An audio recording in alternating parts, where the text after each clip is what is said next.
ब्राह्मण है लोग, ठाकुरों के बदौलत ब्राह्मण है लोग।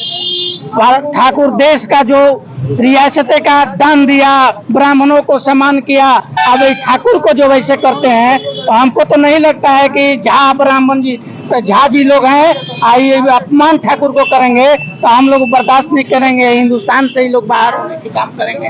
हम लोग इसके लिए हिंदुस्तान भर में मुहिम थीम करके इस वादा को अपना वापस ले और क्षमा मांगे, गलती मांगे, नहीं तो हम लोग किसी हालत में बर्दाश्त नहीं करेंगे। हम लोग पुतला दहन किए हैं राजद के राज्यसभा सांसद मनोज झा जी का।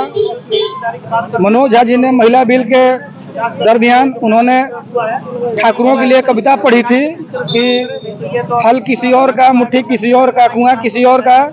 आपको मैं बता दूं कि पहले राजपूतों का राज होता था, राजा राजपूत होते थे, उस पर ब्राह्मणों का आशीर्वाद होता था और समाज के अन्य वर्ग का उसमें साथ होता था, जिसको राम राज्य कहा जाता था। जब देश आजाद हुआ तब पहले हिंदू मुस्लिम में लड़ाया गया। हिंदू मुस्लिम से जब इन लोगों का ध्यान भटका तब इन लोगों ने जातियों में हमें बांटा।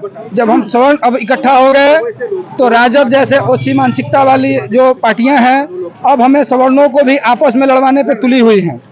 अब ब्राह्मण से राजपूतों को बुलवाया जा रहा है उल्टा पुल्टा, और राजपूतों से ब्राह्मण को बुलवाया जा रहा है। तो हम लोग ऐसा नहीं होने देंगे, हम लोग इसका विरोध करेंगे।